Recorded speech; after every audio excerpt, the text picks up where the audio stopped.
Hello everyone, আমার mini blog চ্যালেঞ্জের আজ হলো ডে 8। কালকেই তো বাবার বাড়িতে এসেছি, কিন্তু আজকেই চলে যাব।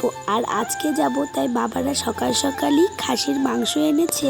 আর এইদিকে কিন্তু তাড়াতাড়ি রান্না হয়ে গিয়েছে, যেহেতু একটু তাড়াতাড়ি বেরিয়ে যাব। টোটো নিয়ে যাব, একটু সময় লাগবে। আর এখানে আমরা স্নান করে সবাই খেতে বসে পড়েছি। মা আজকে তাড়াহুড়ো করে একটু সিম্পলের মধ্যে রান্নাটা করেছে, ডাল আলু ভাজা, তার সাথে হলো খাসির মাংস। সত্যি কথা বলতে আজকে একদমই আর বাবার বাড়িতে থাকতে ইচ্ছে করছে না। মনটা শুধু পড়ে আছে যে আমার শাশুড়ি মা তো এরকম অবস্থায় আছে, কিছু তো তেমন করতে পারবে না, কিছু অসুবিধে হচ্ছে নাকি, তাই একটু তাড়াহুড়োই করছি। খাওয়া দাওয়া করে সবাই মিলে বেরিয়ে যাব।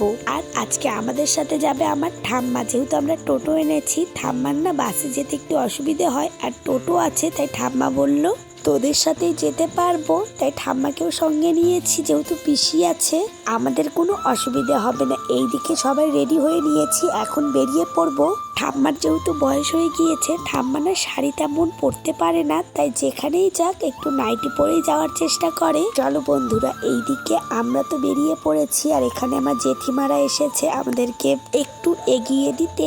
আমার ঠাম্মার না আমাদের বাড়িতে যেতে ভীষণ ইচ্ছে করে, কিন্তু ওই শরীর চলে না, আর বাসে তো যেতে পারবে না, তাই তেমন বেশি যেতে পারে না। কিন্তু আজকে যেহেতু ভাবলাম সবই ঠিক আছে, তাহলে ঠাম্মাকে নিয়ে যাওয়া যেতে পারে, কিছুদিন থাকবে। চলো বন্ধুরা, আজকের মিনি ব্লগটা তোমাদের কেমন লাগলো জানি। আজকের মিনি ব্লগটা অনেকটাই ছোট হয়েছে, কারণ আজকে তেমন বেশি আমি ভিডিও করতে পারিনি। কেন জানি না, বাবার বাড়িতে গেলে শরীরটা অলস হয়ে যায়, কোনো কাজই তেমন ভালোভাবে করতে পারি না। এদিকে মেয়েকে একটা খেলনাও কিনে দিয়েছিলাম আসার সময়।